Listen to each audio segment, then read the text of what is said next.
Nos da mucho gusto en el seminario de antropología del dinero y la economía, tener al doctor Efraín Sandoval con nosotros. El doctor es doctor en antropología, es doctor en antropología por el CIESAS, hizo aquí en Occidente la maestría y en México, ¿verdad? En el doctorado de México, el doctorado. Es investigador de la Universidad Noreste y es miembro del Sistema Nacional de Investigadores, especialista en temas de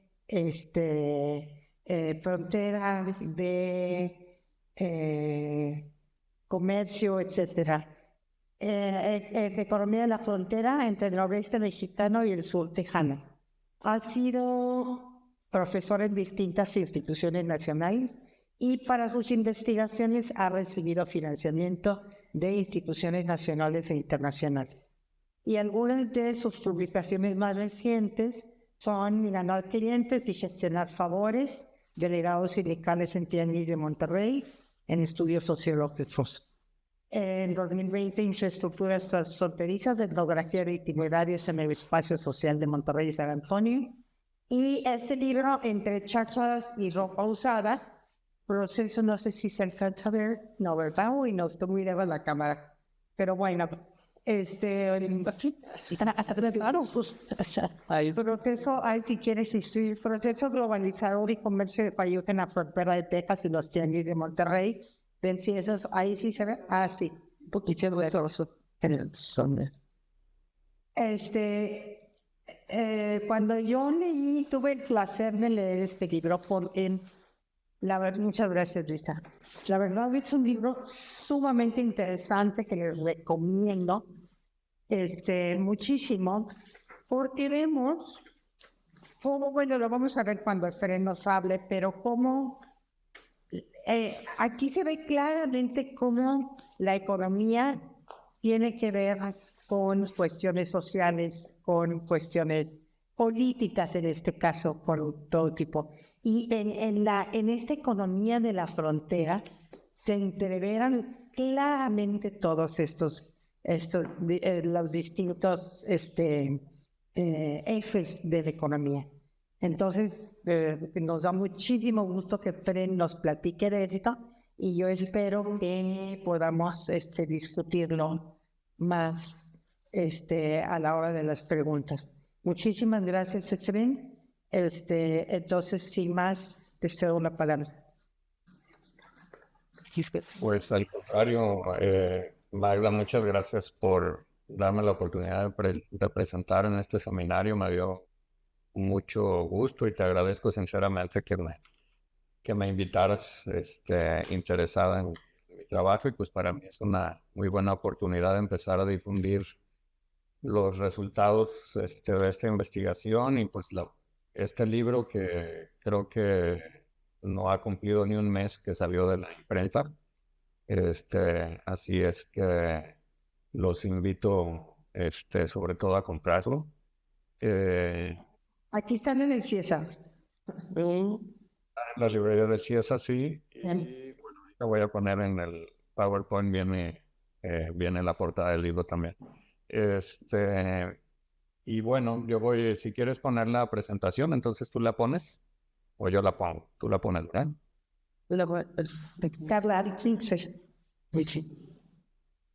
Y bueno, en esta presentación, pues no voy a hacer un resumen del libro, ¿no? Tomé en realidad unas partes del libro para armar el hilo de esta presentación. Si quieres pasar a la siguiente, sobre todo con la idea de presentar algunas de estas economías que considero forman parte de ese complejo más amplio al que llamo la economía de la fayuca. Y bueno, voy a hablar de manera más específica de la economía de los desechos y las donaciones, de las mercancías políticas y la economía del bazar.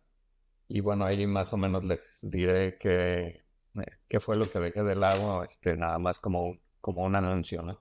Sí, la siguiente, por favor.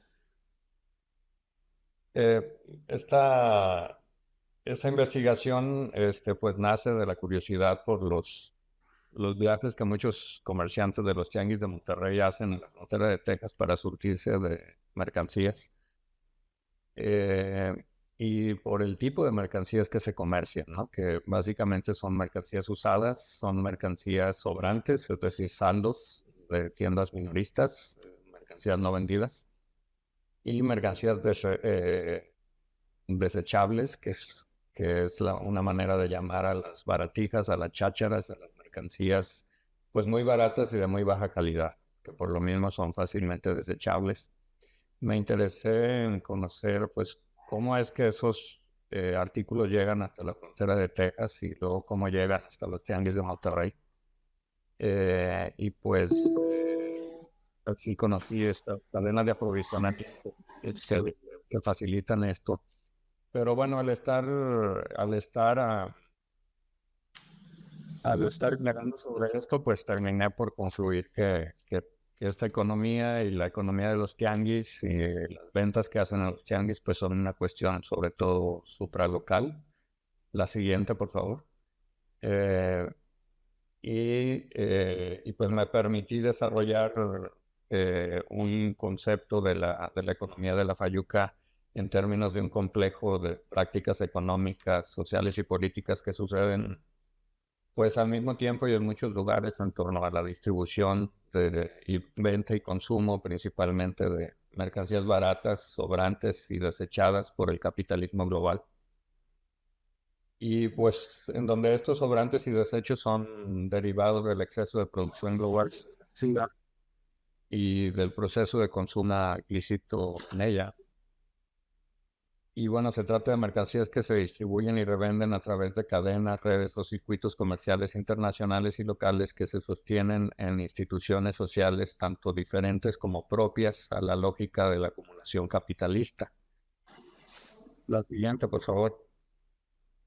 Entonces, bueno, lo que me interesó es saber cómo y por qué prácticas sociales, económicas y políticas basadas en redes de parentesco, de amistad, compadrazgo, clientelismo, inmigración, con muy poca planificación a futuro, con mucha improvisación, pues forman un solo sistema con la economía política de la sobreproducción y la sobreacumulación capitalista.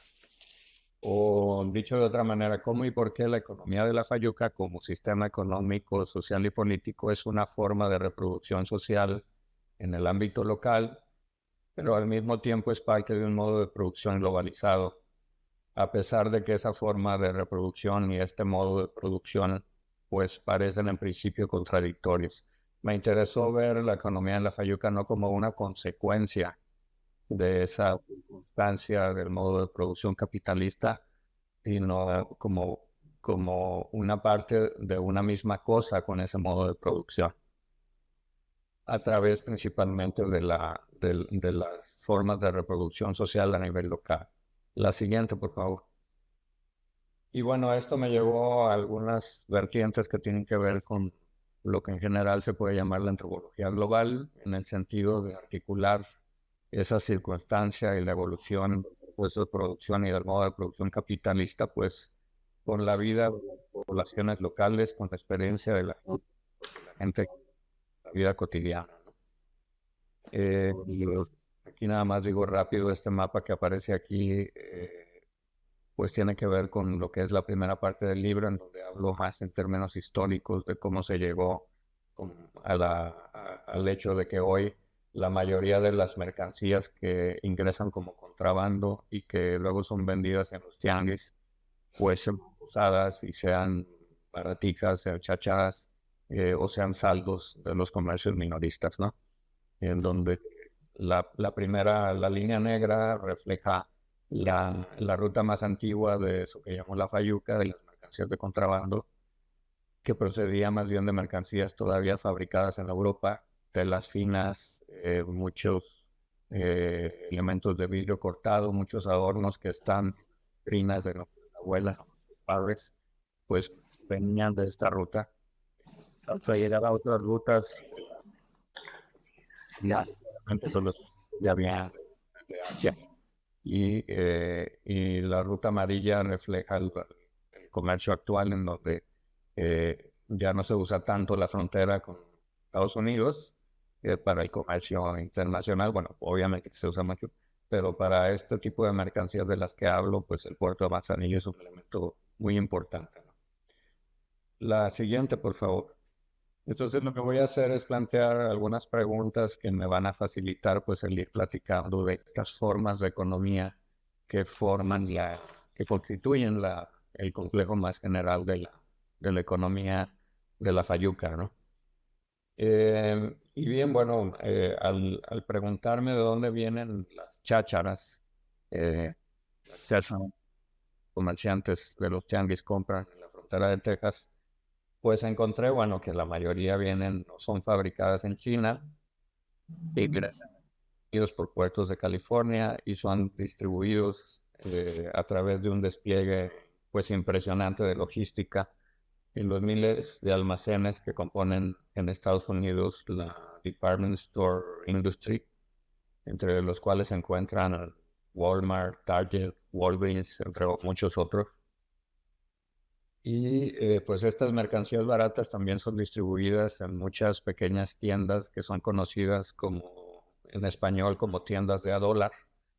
eh, Muchas de las cuales, bueno, están por todos lados, pero en la frontera de Texas pues hay muchas de estas tiendas. Y lo mismo pasa con almacenes mayoristas en Estados Unidos le llaman mercancías generales.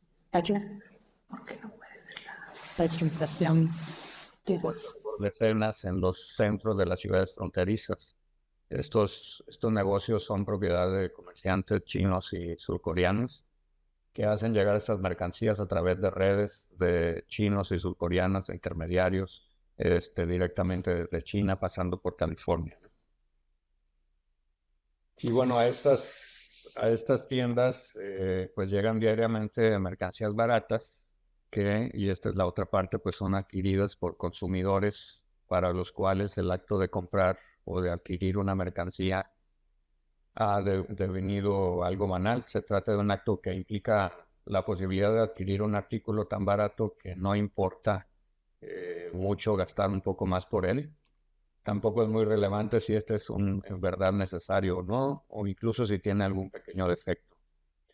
Se trata, en palabras de Strasser, de productos que todos pueden utilizar y todos pueden pagar, en donde la posibilidad de comprar, de poseer algo nuevo, se funda como el motivo central de una acción que deviene pues cotidiana y eso, banal.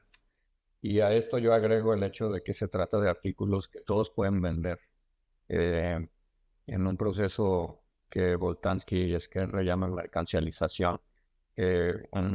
Aquí haciendo un paréntesis, en mi actual investigación, en donde estoy interesado por la reventa de ropa usada y la ropa vintage, pues he encontrado que en la pandemia hubo un boom de bazares de venta por internet, pero también porque hubo un boom de compras por internet.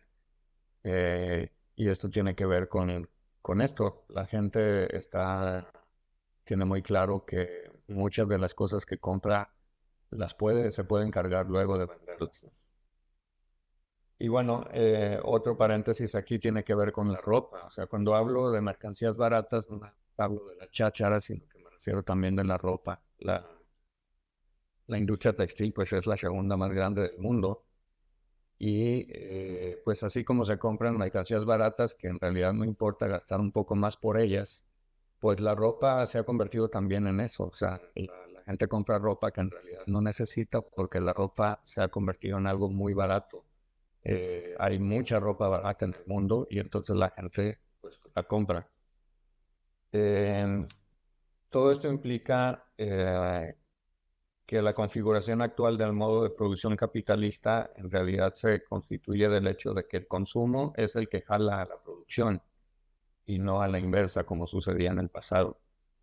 Y es por ello que entre China y Estados Unidos hay prácticamente un puente de barcos que transportan contenedores todo el tiempo, que hacen llegar mercancías a todas estas almacenes y tiendas de los que estoy hablando. que incluyen a estos almacenes mayoristas de chácharas que están en la frontera de Texas. La siguiente, por favor.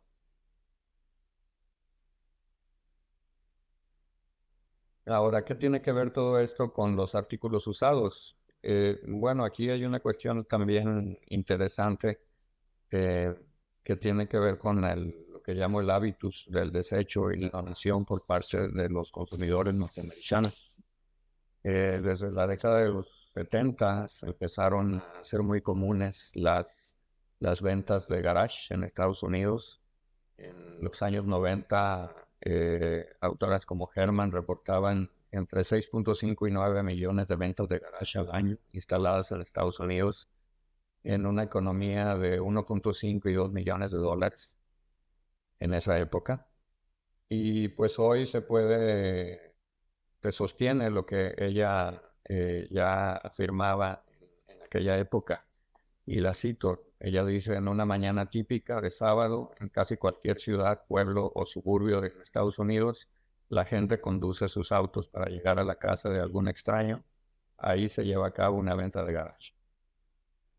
Y bueno, según esta misma autora, estas ventas de garage se convirtieron en una forma legítima de limpiar la casa desde los años 80 en Estados Unidos y se convirtieron en un espacio en donde las posesiones de las personas se convertían en mercancías o se convierten en mercancías, aunque tal vez no en un sentido estricto, pues hay una especie de ambigüedad en la dicotomía regalo-mercancía, pues las ventas de garage son una especie de forma híbrida de intercambio, en donde la venta mediada por dinero se mezcla con la donación y con los intercambios. Incluso ahí donde hay una transacción de compraventa en una venta de garage, hay formas de regalo, a veces empezando incluso por el precio que se pone a la ¿no?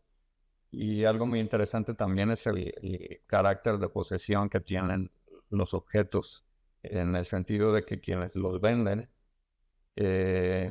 consideran que quienes les compran esas posesiones son personas que las cuidarán, que las respetarán, que las conservarán y que les tienen cierto aprecio, ¿no? Cuando en realidad algo que también sucede es que a estas ventas de garage llegan muchos dealers o intermediarios que se encargan de comprar a veces hasta el lote completo de mercancías que se venden ahí para luego insertarlos como una especie de cadena de suministro de mercancías usadas que lleva estas mercancías hasta los flea markets o mercados de pulgas que están también dispersos por todo el territorio norteamericano, ¿no? Aquí yo pongo una foto del mercado, el flea market de la ciudad de Laredo. Y bueno, por supuesto que en la frontera de Texas hay varios flea markets, varios mercados de pulgas, a los que en este caso acuden comerciantes venidos desde San Antonio, Houston, Austin, los cuales a su vez consiguieron mercancías más al norte y las hacen llegar hasta aquí pensando principalmente en muchos comerciantes mexicanos que acuden a estos lugares para comprar mercancías usadas. A estos lugares, a los flea markets, se agregan las thrift shop, que son pequeñas tiendas de venta de mercancías usadas que están dispersas también en muchos sectores medios, sobre todo bajos de las ciudades de Estados Unidos y nuevamente en la frontera de Texas también.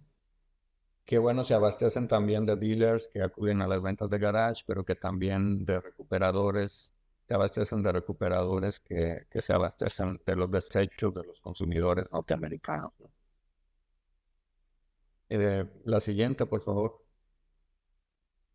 Y bueno, esto se complementa con una economía de la donación, porque existe toda una infraestructura económica que facilita la disposición que muchos consumidores norteamericanos tienen para donar posesiones. Y bueno, en muchos estacionamientos de supermercados, de centros comerciales, de iglesias en todo Estados Unidos, hay contenedores pequeños o medianos en donde las personas pueden depositar los donativos para instituciones de beneficencia. Y la principal posesión que es motivo de donación es la ropa. Instituciones de beneficencia como Goodwill y otras históricas como el Ejército de Salvación pues dominan el mercado, o tal vez podríamos bien llamarle industria de la donación en Estados Unidos. Goodwill está en el origen de lo que hoy se puede considerar la industria del reciclaje de textiles en Estados Unidos, que no es otra cosa más que el manejo, clasificación y empaquetamiento de ropa usada, que luego es exportada a todo el mundo y contrabandeada a México. Y es que en vista de los volúmenes de prendas donadas y el trabajo que implica manejarlas, Goodwill terminó por convertirse en una fuente de abastecimiento para muchos intermediarios que le compran los contenedores a asociaciones como Goodwill o a iglesias, y que luego los revenden a otros intermediarios que dividen la ropa en pacas de 1,200 libras, que a su vez le venden a otros intermediarios que dividen la ropa en pacas de 100 libras, y que son las pacas que algunos de nosotros vemos en los tianguis de algunas ciudades del norte de México o incluso en la Ciudad de México. Y bueno, todo esto tiene su origen en los donativos de los consumidores norteamericanos, que para mí ese es el punto de lo que quiero decir aquí, ¿no? Estos consumidores donan muchas de sus posesiones no tanto por caridad, sino como una manera de hacer espacio para nuevas posesiones que adquieren banalmente en el mercado. A pesar de que siguen siendo útiles, muchas de las mercancías donadas son consideradas obsoletas por los consumidores, quienes con ello reiteran la tesis de la obsolescencia programada, la cual indica desde el mercado que un artículo es obsoleto no porque ya no sirva, sino porque ya existe en el mercado uno más nuevo para sustituirlo. Entonces, donar es una manera de mantenerse y confirmar que se es parte de una especie de movimiento, el movimiento del consumo, el uso, el desecho y la vuelta a consumir. Entonces, esta venta y donación de posesiones se unen a las mercancías no vendidas, es decir, a todos los saldos de las mercancías no vendidas en los almacenes minoristas. Otra vez me refiero a Walmart, a Sears, a Toys R Us, a todas estas tiendas. Y se unen también a las muchas mercancías baratas llegadas desde China, a las chácharas, directamente a todos estos lugares que he mencionado en la frontera de Texas, los almacenes minoristas, las tiendas, las thrift shops, los mercados de pulgas, etc. Y bueno, en resumen, se trata de una economía de mercancías no vendidas en el mercado, como los saldos, que se venden para abrir espacio a nuevas mercancías y para obedecer a la prisa marcada por el ritmo del consumo. Y también hay mercancías desechables que, aunque nuevas o casi nuevas, ya son obsoletas porque ya existe otra más atractiva. Y por lo mismo son bienes usados que se han convertido también en mercancías second hand. Y hasta deshacerse de los objetos representa, en algunos casos, un signo de progreso, de opulencia o de prodigalidad. Y vaya, todo esto es una parte que yo desarrollo en el libro, con respecto a cómo llegan y por qué llegan este tipo de mercancías que constituyen hoy las mercancías de contrabando que se venden en los tianguis de Monterrey. Luego también pues hice yo un censo de locatarios y de mercancías en los tianguis para demostrar que efectivamente en la mayoría de los casos se venden mercancías venidas de Estados Unidos, que además en su mayoría son usadas y son principalmente ropa y zapatos, entre otros, entre algunos enseres, ¿no? Bueno, adelante. Ahora en el libro yo sigo una lógica de encadenamiento porque lo que hago es que me paso a la economía del contrabando, pero por cuestiones de tiempo no voy a abundar en ella. Tengo algunas publicaciones, tengo publicado algunos artículos sobre esta cuestión del contrabando. Y más bien voy a pasar ahora a lo que es la economía en el tianguis en dos sentidos. El primero va a ser un sentido político, que es el de la economía de las mercancías políticas. Y el segundo va a ser uno más de tipo moral, que tiene que ver ya con las ventas que realizan los comerciantes en el tianguis, ¿no? El primero, el de las mercancías políticas, tiene que ver más con la organización política, las uniones de comerciantes, la función que los delegados tienen en todo esto. Porque bueno, en Monterrey, como en todas las ciudades de México, pues hay un sistema de mercados que obedece en buena medida a una estructura clientelar que todos conocemos, que es casi algo natural aquí en México. Y en Monterrey, como en muchas otras partes, pues hay sindicatos que vienen de estas estructuras corporativistas del Estado mexicano que controlan a los mercados, ¿no? En este caso, en Monterrey se instalan más de 900 tianguis a la semana y prácticamente todos ellos están controlados por la CTM. Y en todos los tianguis hay uno, o depende del tamaño, puede haber varios delegados que hacen la función de ser brokers o intermediarios, ¿no? Funcionan como una instancia de mediación entre intereses de un patrón, que es esta estructura sindical consolidada en la CTM, y un cliente, que son los comerciantes de los tianguis, ¿no? Y bueno, este delegado, en cuanto que intermediario, pues trata de obtener y proveer dádivas del sistema clientelar y de gestionar las demandas de los subalternos, ¿no? En una forma típica que creo yo que pues hemos conocido a través, sobre todo, de la literatura que tiene que ver con clientelismo, con corporativismo. Tenemos más o menos, es clara cómo es esa funcionalidad, ¿no? Sin embargo, yo me encontré en el campo que la mayoría de los comerciantes pues se aplicaban muy poco en las cuestiones políticas, es decir, en las cuestiones de la unión de comerciantes, en las cuestiones sindicales y menos aún en las cuestiones partidistas. Y parecían, había una cuestión ahí como de mucha relajación en la relación con los delegados y viceversa, de los delegados con los comerciantes. Y esto me llevó pues a reflexionar un poco sobre lo que estaba viendo y a ver que más que tratarse de lealtades de tipo corporativista y partidista, acá había una cuestión más de lazos sociales que constituyen el verdadero sostén de la organización política del tianguis y por tanto de su economía. Entonces, más que encontrarse en una relación de tipo patrón-cliente, como tradicionalmente se le entiende, insisto, el delegado y los comerciantes están en una forma de intercambio social que no solo se circunscribe a cuestiones políticas partidistas, sino a una economía en donde la moneda de cambio son mercancías políticas.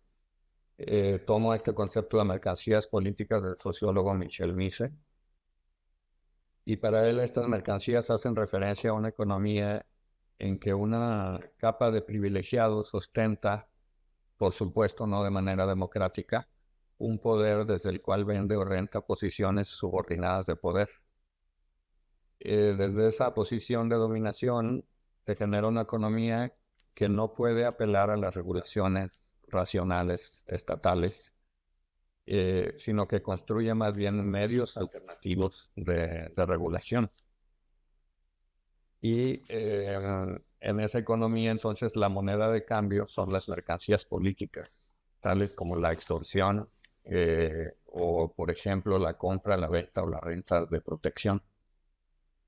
En el caso particular de las economías informales, sucede mucho que los intercambios combinan las dimensiones políticas con las dimensiones económicas, de tal modo que, por ejemplo, un recurso que en principio es político, como la posición jerárquica dentro de la unión de comerciantes o la función de la protección, se transforma en un valor monetario. El precio es el resultado de una negociación política, de una especie de regateo derivado de evaluaciones y negociaciones a veces muy sutiles, pero no se trata de regateos económicos, sino políticos. Por ejemplo, se regatean términos, fechas finales, se regatean posiciones en las jerarquías, se regatean la cercanía o no de determinado tipo de relaciones.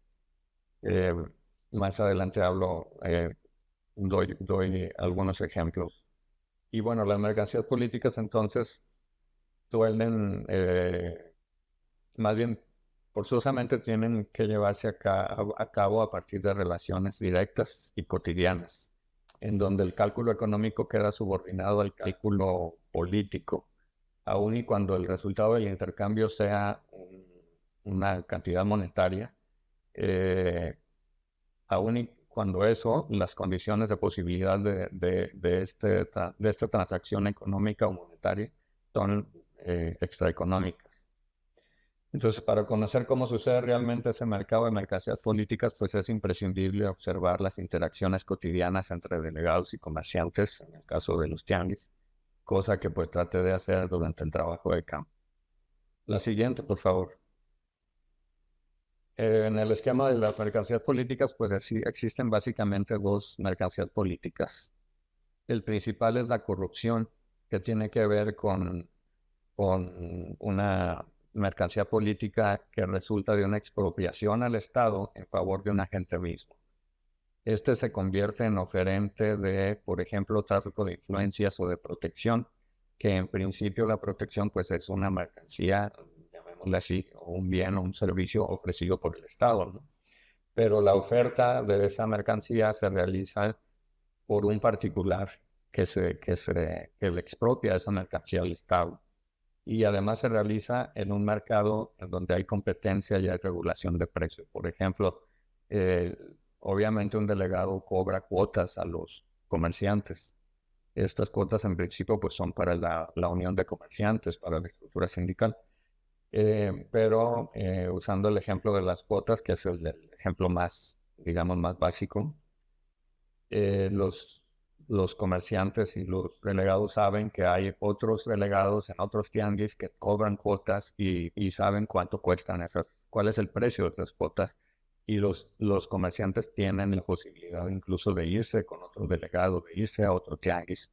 Y entonces esto implanta una lógica de mercado en esto, que no se reduce nada más a las cuotas. Más adelante lo van a saber.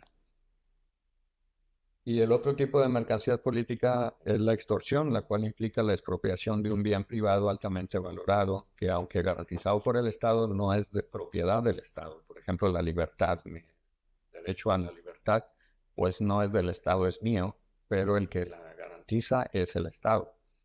Y cuando se amenaza la libertad de una persona, pues estamos, por parte de un privado, pues se está ejerciendo una extorsión. Cuando alguien extorsiona la libertad, está ofreciendo un recurso político que en principio es del Estado, pero que en este caso un privado ofrece también. Y al hacer esto se está realizando un acto político en dos sentidos. El primero tiene que ver con el hecho de que se merma el monopolio del Estado. Y el segundo lo es en el sentido de que el ofrecimiento de esa mercancía política implica el desarrollo de recursos políticos propios por parte del agente extorsionador. Pues este agente hace el ofrecimiento se convierte en un poder ilegal y cuasi legítimo. Dicho de otra manera, se desarrollan agencias propias de protección y los sindicatos, las uniones de comerciantes son un muy buen ejemplo de esto. Son agencias además que a su vez actúan no de manera aislada o paralela, sino bajo la protección ilegal de agentes del Estado. Y entonces estas uniones de comerciantes se convierten en un agente económico muy importante en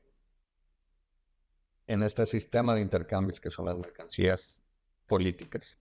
Ahora, regresando al punto de las negociaciones entre delegados y comerciantes, es necesario decir que aunque en una clara posición de poder, el delegado debe involucrarse personalmente en las relaciones de la misma manera que deben hacerlo los comerciantes. Y para ello deben dominar ciertas formas de interacción.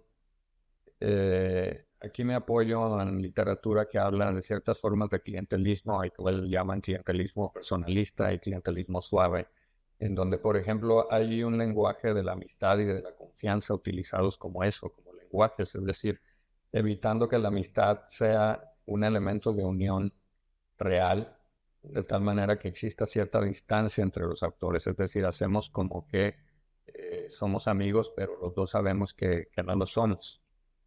Las negociaciones en el mercado de mercancías políticas los negociantes en este mercado deben parecer, en la medida de lo posible, cooperadores en un mismo curso de acción, como ocultando en algún grado la diferencia de jerarquía y de poder a la hora de establecer precios, como ocultando los intereses prácticos que están detrás de la relación. Por eso me encontré en el campo a muchos comerciantes que me hablaban mal del delegado, pero se llevaban muy bien con él y viceversa. En este marco de constantes negociaciones, es interesante, también fue interesante encontrarme qué es ser un buen delegado. Ser un buen delegado no es simplemente cobrar cuotas que parezcan justas a los comerciantes para así ganar dinero y llevarlo al sindicato de comerciantes. Y tampoco es ser un buen delegado quiere decir, además, brindar la protección esperada para los comerciantes, protegerlos de los inspectores de pisos o protegerlos de los agentes del Estado que confiscan mercancías prohibidas, por ejemplo. Que esa es la función básica del delegado como broker, pero no. El asunto es que un buen delegado es aquel que sabe gestionar favores, que pone en funcionamiento la red de protección y de servicios y, por ejemplo, ayuda a sacar al hijo de un comerciante de la delegación porque fue detenido, lo ayuda a reducir o a anular una cuota de un hospital para poder sacar del hospital a un familiar externo, consigue una silla de ruedas, redacta una carta para que el comerciante vaya a gestionar su visa al consulado de Estados Unidos. Un buen delegado entonces sabe movilizar los recursos propios de toda esa red política a la cual pertenece y sabe negociar precios con los comerciantes que saben en qué momento solicitar un intercambio o un servicio, cuándo pagar más o cuándo pagar menos, cuándo involucrarse más y cuándo involucrarse menos. Entonces, estas son las negociaciones políticas que están ahí todo el tiempo y que se objetivan en tarifas económicas, en precios, en dinero que es intercambiado, en pagos, pues. Pero hay cálculos a futuros, cálculos algunos inmediatos y el ser un buen delegado y ser un buen comerciante pasa por tejer muy fino todas estas negociaciones, ¿no? Todas estas sutiles negociaciones son las que determinan entonces el éxito de un delegado y de un comerciante en la carrera comercial y política dentro de la economía de la Fayuca. Y mi idea es que más que el aparato clientelar o corporativista al que generalmente se hace referencia, es esta economía de mercancías políticas la que hace que funcione el tianguis como organización económica y política. La siguiente, por favor. Y bueno, finalmente también dedico una parte del libro a hablar de lo que llamo la economía del bazar.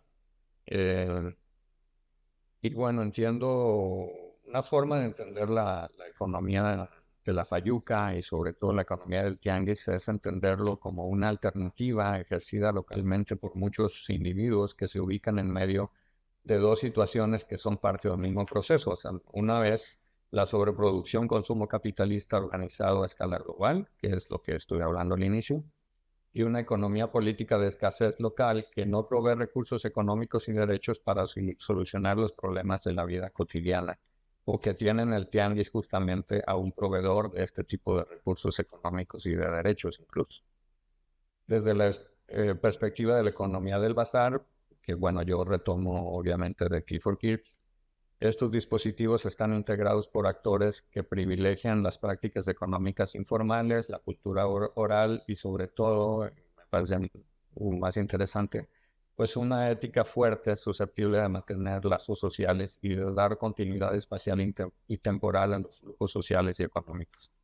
Esta ética privilegia, por ejemplo, la participación de la familia, de los amigos o personas con las que se mantiene un vínculo social que compromete al cumplimiento de intercambios que perpetúan los lazos sociales. La siguiente, por favor. Y bueno, la idea de la economía del bazar que tomo de Geertz, pues tiene que ver con esto que él mismo observa con respecto al souk, al mercado en Marruecos, ¿no? Él observa este mercado como una institución y un espacio relacional en donde más que los balances económicos, lo que importa es ocupar un lugar en el sentido de ser alguien. Entonces, si por ejemplo en el sistema de castas en la India, este sistema es la institución que asigna, pero al mismo tiempo abre un lugar social para el individuo, el bazar o el souk es esa institución que asigna un lugar y ofrece la oportunidad de ser dentro de la sociedad marroquí. Y yo asumo esta perspectiva para el tianguis. Entonces entiendo el tianguis como el lugar de las oportunidades para desarrollar una carrera comercial, una carrera política, para reproducir un rol dentro de la familia, para seguir siendo productivo cuando el mercado laboral ya te expulsó, para que la deserción escolar no parezca un fracaso, o para ganarle al cúmulo de limitaciones del mercado laboral, para ser una mujer independiente, para ser un buen hijo, para ser un buen padre, ¿no? Y bueno, claro que en el bazar, en el tianguis, los comerciantes buscan ganancias y los consumidores buscan beneficios, ¿no? Pero los comerciantes, sobre todo, lo que buscan es mantener estos lazos sociales y formar parte de ellos, es decir, ser alguien dentro de este sistema social, ¿no? Y es sobre todo para ello y no tanto para ganar, para generar ganancias acumulativas en el sentido capitalista del término, que el grueso de los comerciantes deben entender y participar del complejo sistema de relaciones. Esto implica organizar de cierta forma el trabajo, recorrer itinerarios, combinar productos, negociar mercancías, mercancías políticas, llevar a cabo diferentes tipos de transacciones y acuerdos, invertir en relaciones permanentes, saber cuándo sí, cuándo no vender crédito, privilegiar cierto tipo de relaciones sobre otras, y hasta aprender a repartir e intercambiar de manera adecuada, ¿no? Los comerciantes pueden ganar dinero en el comercio de la fayuca, o algunos más que otros, pero ganan muchas otras cosas. Y la principal es la estabilidad de un lugar dentro del sistema, de un sistema que les permite responder a un entorno de escasez de oportunidades y derechos y les da acceso a recursos materiales, sociales y políticos. Entonces mi idea es que detrás de cada acto de venta en el tianguis está todo esto. No está la posibilidad de, solamente la posibilidad de ganar dinero a cambio de una mercancía que se entrega, sino la posibilidad de todo esto que está detrás. Y algo que me gusta utilizar como un símbolo de esto es la manera en que se incorpora un comerciante al tianguis. Para incorporarte al tianguis, no compras un local en el sentido físico, o sea, no compras un local físico, sino que lo que compras es un espacio eh, que te garantiza la posibilidad de vender dentro del tianguis. O sea, tu lugar de venta no es un lugar físico y el piso sobre el cual instalas tu espacio de venta no te pertenece. Ese piso es una calle, es una plaza, es un terreno, y tú te puedes colocar allí bajo la principal condición de que horas más tarde te desinstales de ese lugar. Lo que es tuyo es el espacio de venta, es la posibilidad de vender. Y es en ese sentido que a mí me parece muy simbólico esto en relación a lo que representa el estar en el tianguis. Eh, tienes acceso, así como tienes acceso a un espacio, tienes acceso no tanto a un espacio físico, tienes acceso a un sistema de relaciones, de intercambio, que es el propio del tianguis, ¿no? Y bueno, teniendo en cuenta esta perspectiva de la economía del bazar, se puede proyectar el comercio de fayuca como un proceso en que los sujetos participan de manera activa, movilizando recursos y competencias, aun cuando para ello utilizan muy poca tecnología, muy poca burocracia. Y para usar el término de Weber, cuando se refiere al capitalismo de parias, pues muy escasa organización racional del trabajo. Así la figura del comerciante, siguiendo a Weber, puede parecerse a la del artesano, que prolonga su arte en la venta de aquello que crea o que comercia, ¿no? En donde las posibilidades de venta descansan en un secreto hereditario. El comerciante o su actividad se fundamenta en el dominio de conocimientos específicos y sutiles, casi imperceptibles, que no se enseñan, sino que se transfieren, ¿no?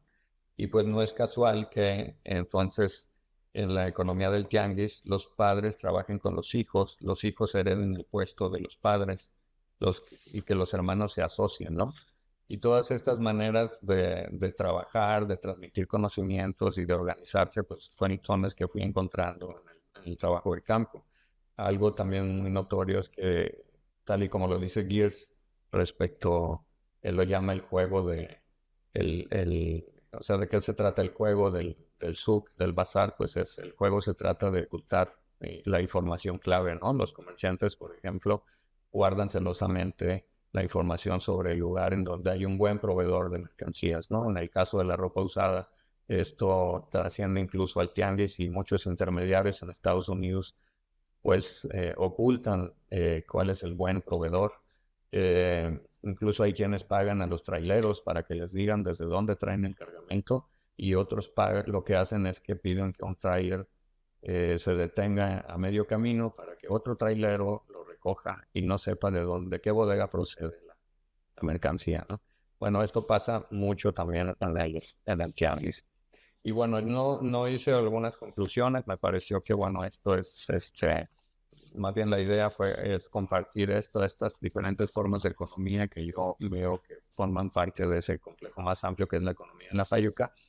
Dejo de lado también, así como dejé la parte del contrabando para esta presentación, hay otra parte que tiene que ver con el consumo, ¿no? También me pregunté quiénes y por qué consumen en los tianguis y sobre eso trata, de hecho, el último capítulo del libro.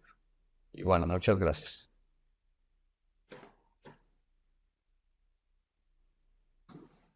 Muchas gracias a ti, Efren. Realmente es un trabajo sumamente interesante que yo creo que más que nada nos da una mirada de lo que es el capitalismo realmente. El capitalismo. Estamos acostumbrados a hablar de los capitalistas como los dueños de capital. ¿Cuál capital estamos hablando? Y tú aquí hablaste de distintos capitales que entran en juego en esa economía. Y me encanta que hables de esas mercancías como desechos del capitalismo, que en realidad creo yo que forman una parte integral del capitalismo, muy importante, porque no es nada más lo que le sobra, sino que, por ejemplo, en el caso de las mercancías chinas, pues es la producción, ¿no?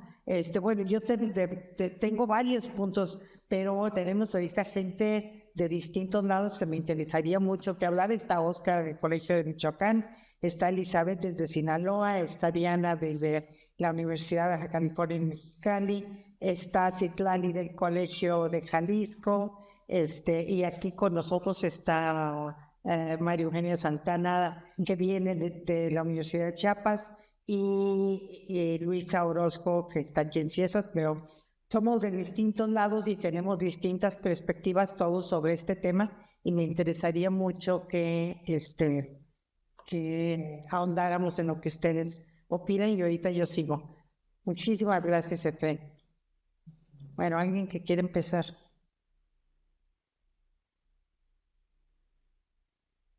Bueno, a ver si se van inspirando. Diana, que nos introdujo a la pulga ahora, ¿cómo le llamaban? El flea market, no, el mercado de pulgas, pero en México. Muy, muy, muy interesante, muy interesante. Nosotros estábamos viendo el manejo del dinero, pero lo que veíamos era sumamente, nosotros estudiamos nada más el manejo del dinero, pero había muchas más cosas. En California, cuando estábamos estudiando a los migrantes mexicanos en California, empezamos por los mercados, por las pulgas también, ¿no? Para entender qué estaba pasando, y veíamos ahí. Hay muchos estudios antropológicos sobre mercados, pero lo que tú haces, Efren, es mostrarnos los capitales y el capitalismo, y eso me gusta muchísimo. Esas articulaciones entre lo que es propiamente financiero, digamos, y lo que viene a ser una economía. Entonces, eso me parece sumamente interesante.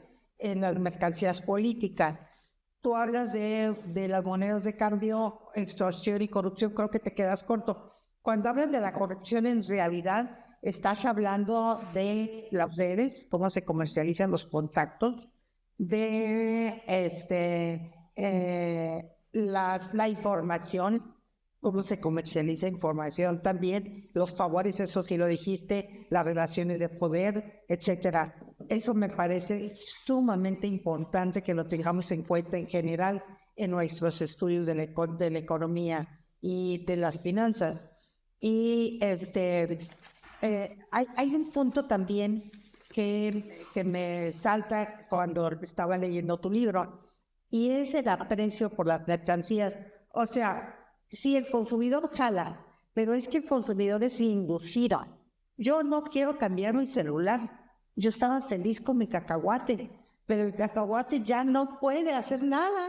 Entonces lo tuve que cambiar, y cuando lo cambié, luego me obligan a cambiar a otra versión mayor. Eso es políticas a propósito, es un consumidor obligado a hacer basura, ¿no? Entonces, hay basura creada por lo que dices tú, los consumidores, como les cuesta poco, pues también cuesta poco tirarla, y eso lo he visto muchísimo.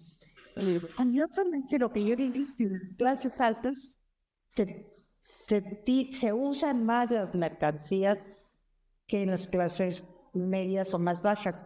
Como que las clases altas cuidas mucho esta ropita de no sé, no sé cuándo, y que esté. Y en las clases bajas, por ejemplo, yo entre los jornaleros en el Valle de Otlantla, yo, las jornaleras más pobres, usaba el vestido de noche para ir a trabajar de jornalera. Y entonces jamás lo verías eso en otros lados. El vestidito es para la fiesta, para lucirlo en la fiesta, no lo vas a usar para ir a trabajar al campo, para que se te ensucie, ¿no? Entonces, o sea, que se lava, ¿no? Hay una actitud distinta. He visto cómo tiran muebles, he visto cómo. Y también cómo la mercancía en, en, en México y en Estados Unidos es vista como despacrismo, mientras que en Holanda nosotros íbamos a comprarme con bolsadas porque no eran una vergüenza que te vieran en la tienda de segunda. Eso era normal, porque estás reciclando, estás siendo bueno con el medio ambiente, etcétera, ¿no? Entonces, ¿cómo tenemos distintas perspectivas para ver eso? Entonces, en resumen, yo creo que hay tantos ejemplos que tu trabajo muestra, que es sumamente interesante ahondar, ¿no? Y hablaste un poquito de lo que no hablaste, pero que está hecho. Y es la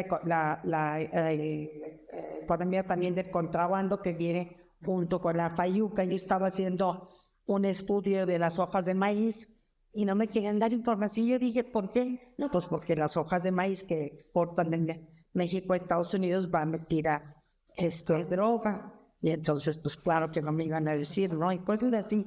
Entonces, cómo se junta una cosa con la otra. Y también el tema de consumo, que es sumamente importante. Pero a donde voy es, todo esto nos da una mirada más certera a lo que es el capitalismo. Y en ese sentido es en el que recomiendo ampliamente tu trabajo, tu libro, y no solo para quienes ven mercados o para quienes, sino para los que estamos en el.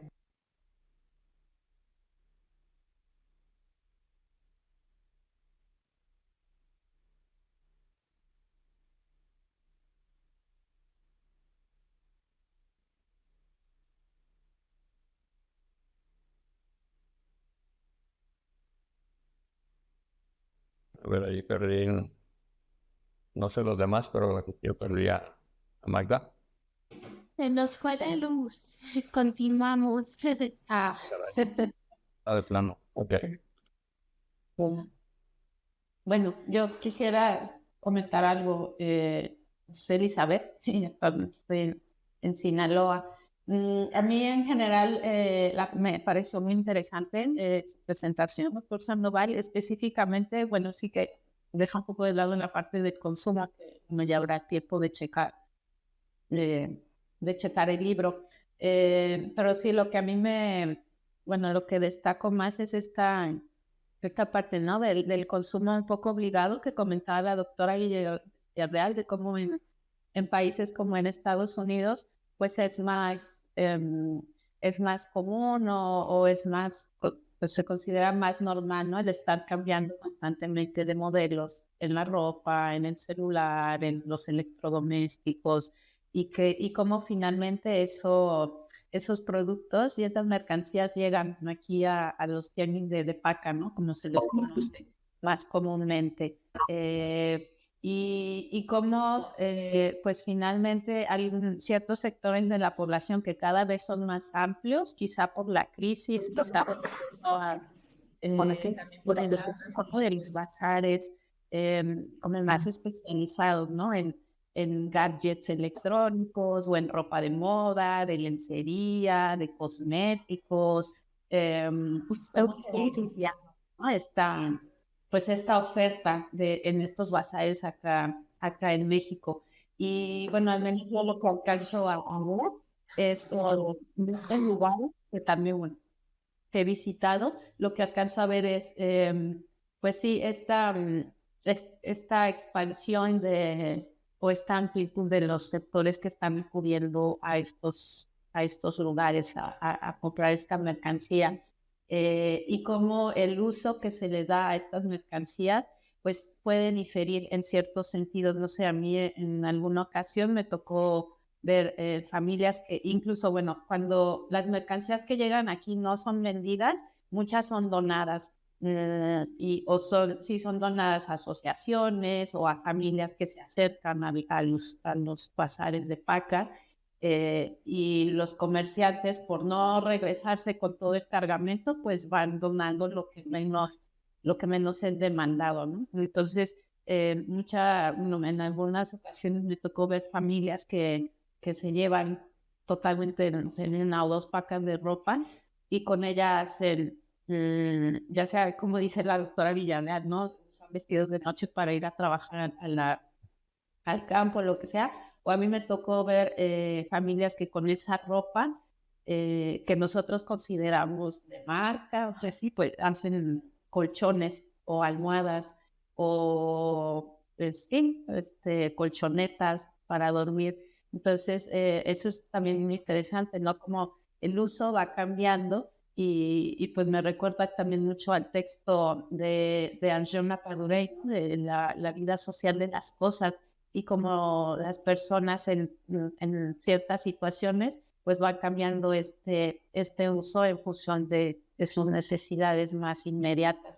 Entonces, pues en lo particular me quedo con esa intención de checar pues en el libro cómo se aborda esta parte del consumo, ¿no? Y del rol que tienen los consumidores en toda esta cadena. Muchas gracias, muy interesante.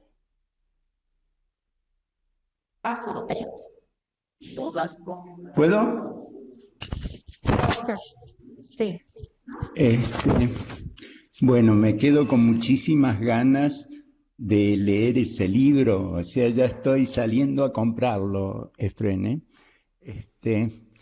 sí, porque siempre estoy muy impresionado de esta economía real en que vivimos, sobre todo en el occidente de México, donde en cada pueblo hay tianguis y vemos esto, y no solo eso, en mi casa hay una serie de utensilios de toda clase que han mejorado la productividad del trabajo doméstico porque son ralladores de cosas especiales, maquinitas, herramientas, o chucherías de la cocina. Hay como 50 en mi casa que he comprado en los tianguis, o sea, yo las reivindico como mejora de la productividad doméstica, en este caso, pero también veo que en general la economía real en México, la economía de las gentes mejora por estas mercancías baratas, ¿no? Pero también he visto, por ejemplo, en documentales, que en países como Uganda, como Nigeria, llegan jumbos llenos de estas pacas y puedes ver el otro día veía en Nigeria un tianguis así o fotos similares, salvo por la gente de mercancías, de ropas que se vendían ahí en Lagos o en distintas ciudades de África. El otro día también me impresionó una noticia que en el desierto de Atacama, en el norte de Chile, no sé por qué en Chile hay un depósito de la ropa que ya los mismos chilenos ya no recirculan, sino que la tiran en el desierto de Atacama y bueno, y había ahí una polución por estar quemando ropa ya en última instancia, que ni en el tercer mundo se consume, ya hay que quemarla, ¿no? Bueno, estoy impresionado de que se siga estudiando esto y que los antropólogos sigan tratando de ver este incrustamiento entre la economía sustantiva y la economía del mercado, ¿no? O sea, yo creo que es un libro que está ahí justamente siguiendo esta tradición de trabajo antropológico ya en el siglo XXI, ¿no? Después hay una serie de cosas que bueno, todavía como es en la exposición misma, me quedan como ideas en borrador, esto de las mercancías políticas. Híjole, yo creo que ahí, no sé por qué, siento que no debemos los antropólogos darle predominancia a la visión de los economistas o la economía no política, digamos, nos quiere hacer asumir, o sea que nosotros debemos mantenernos del lado de la sociedad, digamos, que ve todo incrustado aquí, la economía y la política. Entonces, que estas sean mercancías políticas o lo son, como no sé si del segundo piso o del segundo subsuelo, porque como que la política estaba siempre incrustada y, o sea, que esto viene incluso es como precapitalista a veces la incrustación esta bueno, cómo hacen los comerciantes para conseguir su lugar en el burgo, que el Señor les dé lugar a vender y ese tipo de cosas. O sea, me parece un poco que es la continuidad de eso, o sea, que siempre estuvo esto, bueno, que ahora tiene algunas formas que en México,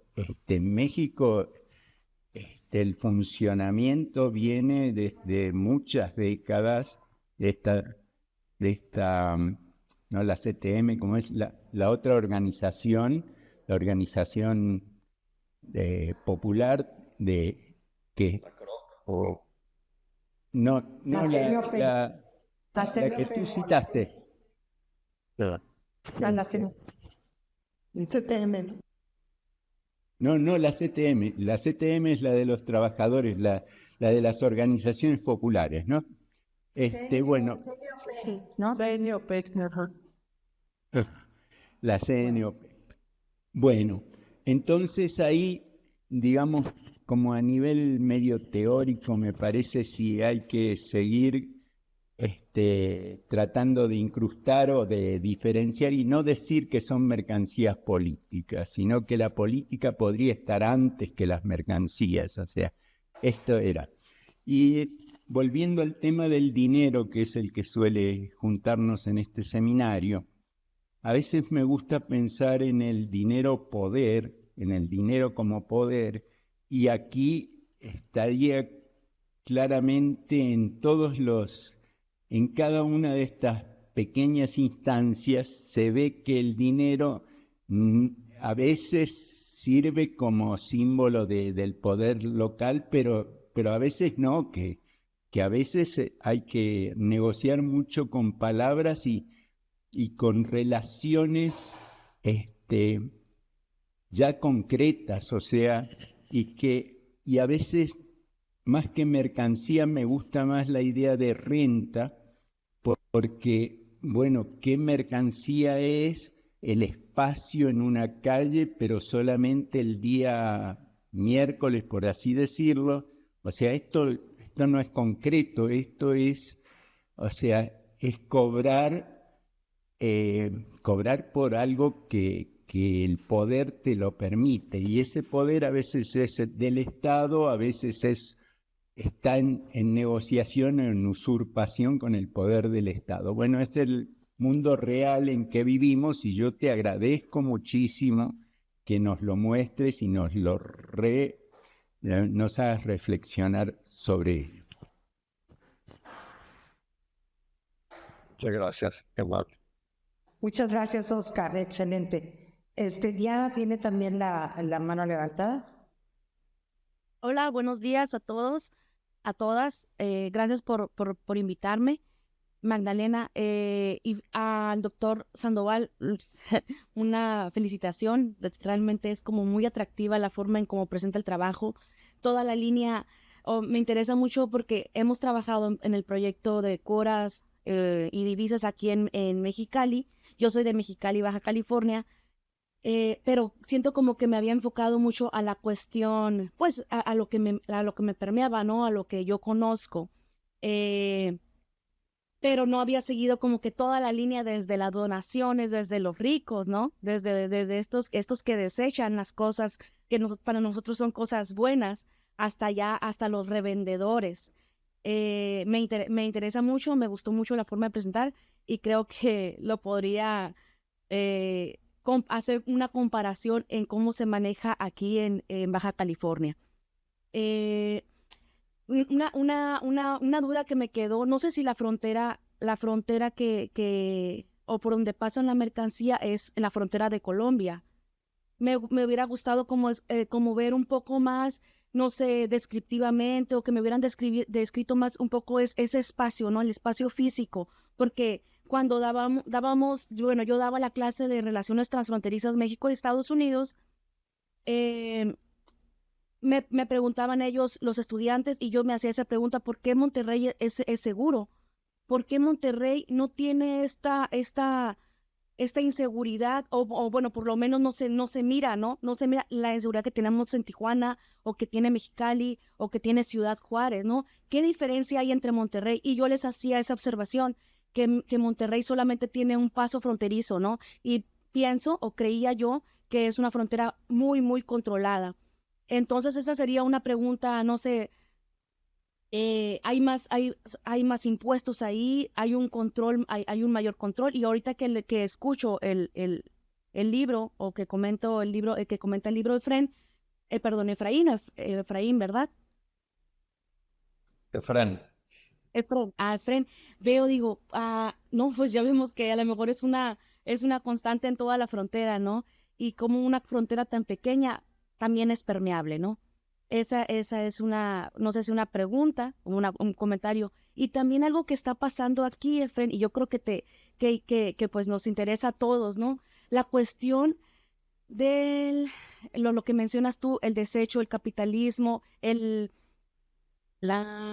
también la cuestión de utilizar cosas de mala calidad, y eso abonar al consumo, ¿no? Al consumo constante. Bueno, lo vemos aquí en Mexicali pues también hay muchos tianguis, no 900 como a la semana, como usted menciona en Monterrey. Aquí hay cada semana, diferentes días de la semana se organizan tianguis en la ciudad.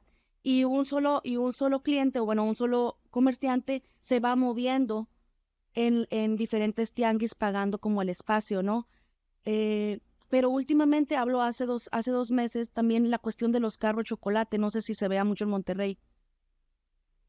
Sí, ajá, pues aquí en Baja California, el gobierno del estado lanzó una política donde te regularizan el carro, donde puedes regularizar el carro chocolate con 2,500 pesos. Realmente es una cantidad pues risoria, ¿no? Es una cantidad muy baja comparado a lo que te sale normalmente el importar un carro, que son $1,500, $1,100, con un carro por más económico que sea.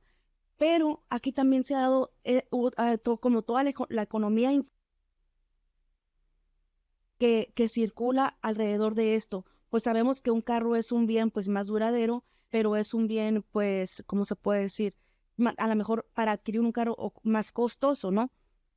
Pero lo que está pasando aquí es que hay personas o que se encargan de comprar carros en Estados Unidos, revenderlos en Mexicali, pero ahora lo que está sucediendo es ya no vale el carro, sino la cuestión del catalizador.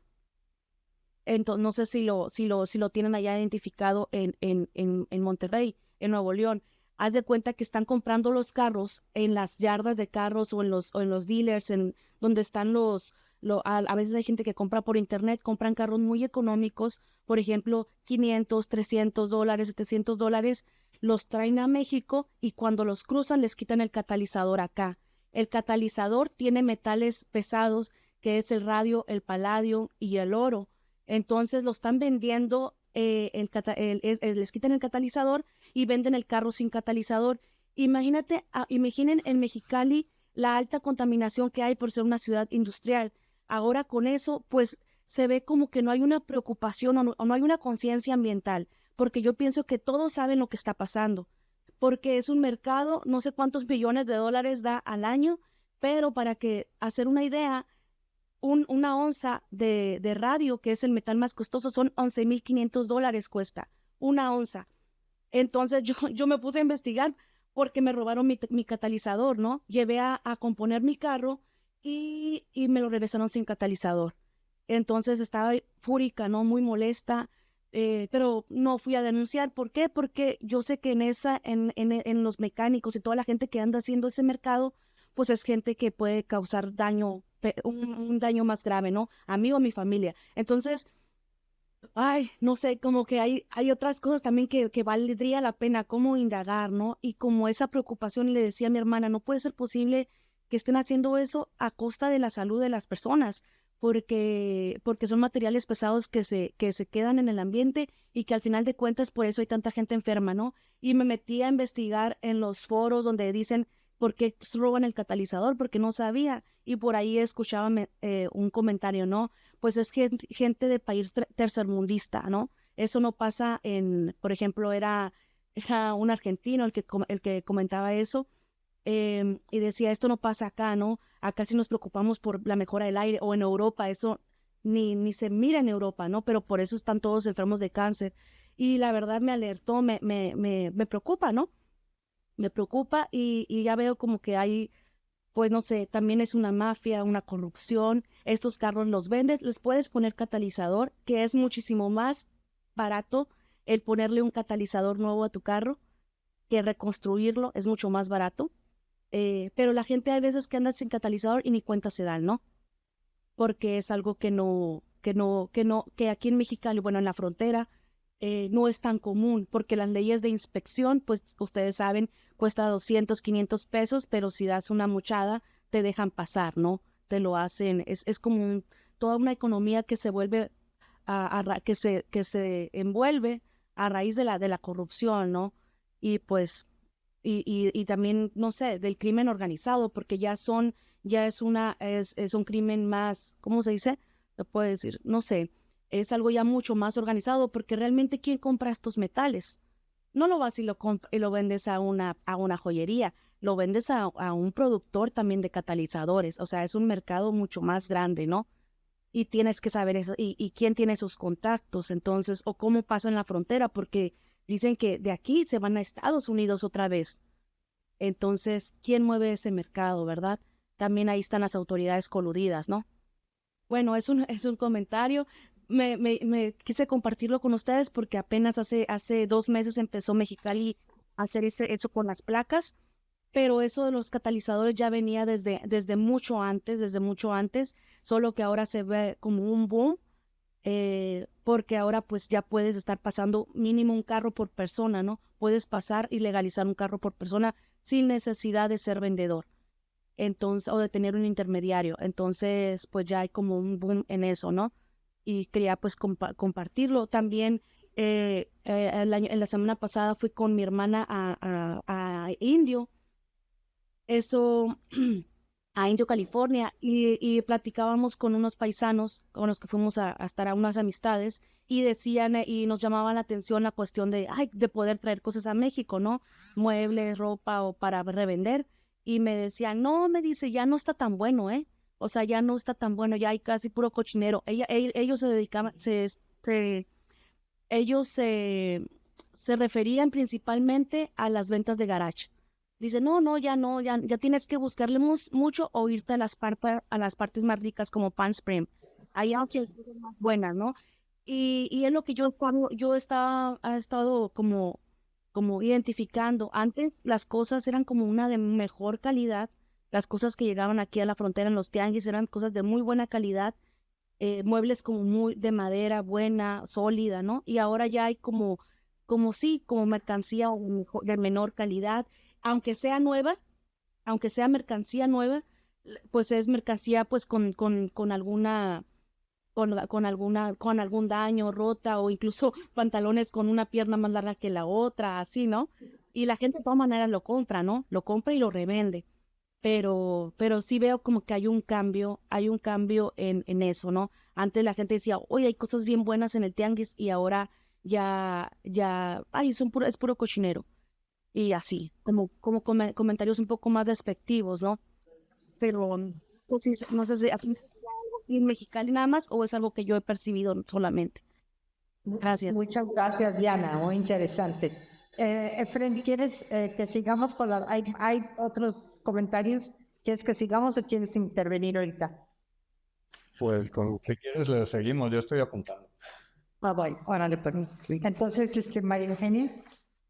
Sí, pues muchas gracias, Magda. Muchas felicidades, Efren. La verdad es que está muy interesante, muy detallada toda la información que nos brindas y nos hace pensar en muchas cosas. Por supuesto que los antropólogos económicos también nos preocupamos de que se siga vendiendo todo y por lo tanto produciendo más, y al producir más, pues más depredación ambiental, cuando si esto no tuviera una salida, pues en algún momento tendría que oclusionar y reventar el sistema de sobreproducción. Pero al ser encontrado así como la válvula de escape a través de todo esto, y pues puede ser bueno para algunos y pueden ser pues una mala noticia para el medio ambiente y para la calidad que también estaba ahorita mencionando Diana, ¿verdad? Pero bueno, el asunto es que yo hablando desde Chiapas, veo como pues allá todo llega 30 años más tarde, eso es lo que pasa en el resto del país. Y cuando yo llegué a vivir a Chiapas, pues en los tianguis vendían artesanías, vendían pocas cosas hechas fuera. Más bien lo que hacía la gente, además de la artesanía textil, que es podríamos decir, la más importante, piezas de madera que hacían los carpinteros y los herreros. Hay un barrio en San Cristóbal de las Casas que es básicamente de herreros y cosas que se necesitaban en las casas, y también estaban pues las costureras que vendían pues muchísimos delantales y faldas y blusas no artesanales de la ropa indígena, sino pues para el uso diario de muchas personas de escasos recursos. Las personas con más recursos se iban a Teuxtla, a Puebla y a otros lugares a comprar ropa de marca, ¿no? Porque en San Cristóbal vendían muy poco de eso. Pero el tema es que esta economía del desecho, de la fayuca, de segunda mano, de lo obsoleto, desplaza a una economía doméstica, podríamos decir informal, pero era una forma de sostén de mucha gente. Y bueno, en ese tiempo yo pensaba, ¿y a dónde se va todo lo que no se vende en el capitalismo, no? Y me preguntaba esto desde una vida en Chiapas donde no se veía esto de los tianguis y los flea markets y estas cosas. Y bueno, pues poco a poco comenzaron a llegar las mercancías de muy baja calidad y comenzaron a invadir los tianguis, y ahora pues están... otra mercancía que se vendía mucho era las cosas hechas de cuero, porque hay bastantes talabarterías en Chiapas y el ganado pues proveía mucha piel, ¿no? Pero resulta que todo esto tuvo que ir cediendo lugar a los productos que comenzaron a llegar, pues ya yo diría que fue a finales de los 90 o principios de este siglo, cuando ya había puestos grandes de productos, pero no de buena calidad. Esto que nos dice Oscar de que sirven y nos proveen de cosas útiles, es cierto para lo que se puede encontrar aquí en algunos lugares de Guadalajara, ¿no? Pero en San Cristóbal realmente es principalmente pues lo que hay en estas tiendas y que son tiendas grandes y muy, muy concurridas, las de todo por $1, ¿no? Y eso sí, vamos todos, casi todas las clases sociales a comprar ahí en las pocas tiendas que hay de todo por $1 en San Cristóbal. Pero en los tianguis, pues esto se ha reducido principalmente a la ropa. Y las marcas, por supuesto, vienen a desplazar a las costureras locales y pues también a los herreros que hacían cosas de detalle que se vendían así como para poner, colgar algo en las puertas o así. Y eso ya fueron desplazados. Y las marcas tienen una cosa muy interesante porque participa la clase media y hasta media alta de conseguir las pacas. Llegan a San Cristóbal en camiones de pasajeros, en autobuses, digamos, y ahí las rescatan gente que llega a México y pues es principalmente que llegan a México, a la Merced y esto, y ahí se las mandan. Entonces estas personas de más recursos llaman a sus amigas y les dicen, llegó una paga, escoger lo que quieren. Y luego las que siguen dicen, ya viene rasurada, bueno, se vuelve a empacar y se vende a personas de menos recursos que van a comprar patas rasuradas y que entonces ellas ya le llaman a las amigas, pero lo que pueden rescatar son pocas cosas.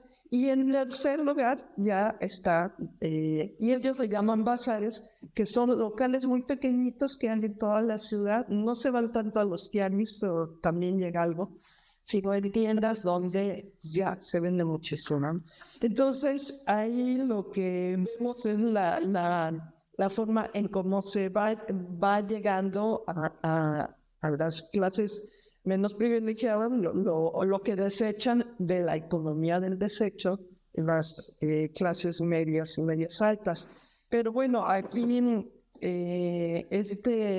este alivio para la economía capitalista de poder dar cauce a las mercancías y que desde el punto de vista, no sé si llamarlo moral, pero también el donar es una capacidad de volver a comprar, ¿no? Así como, ya quiero sacar todo esto de mi closet para ir a comprar, ¿no? Entonces, así como que...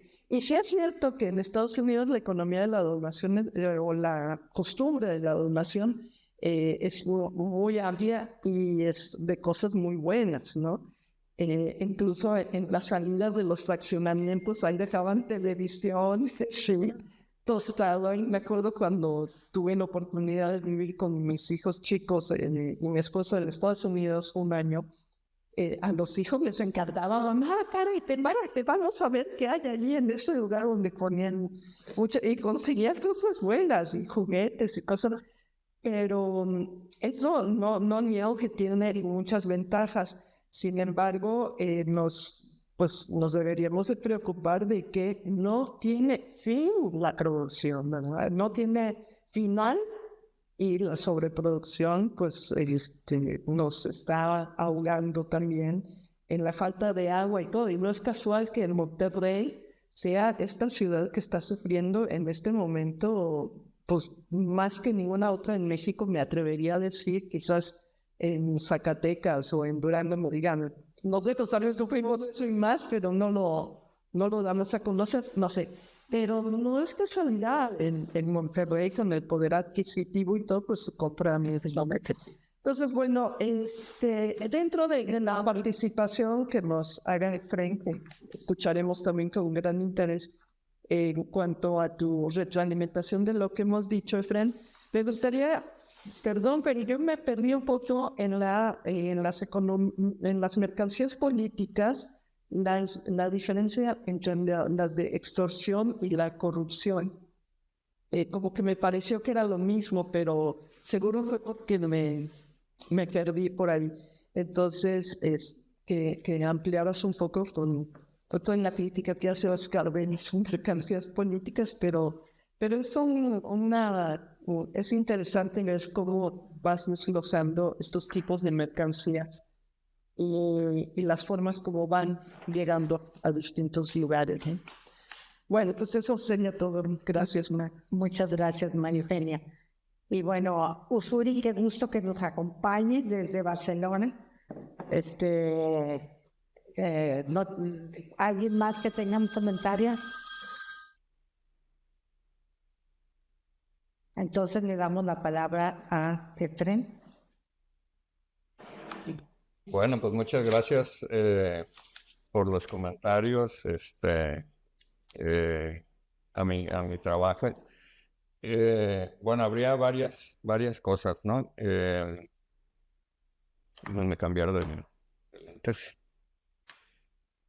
Bueno, sí, Elizabeth mencionaba sobre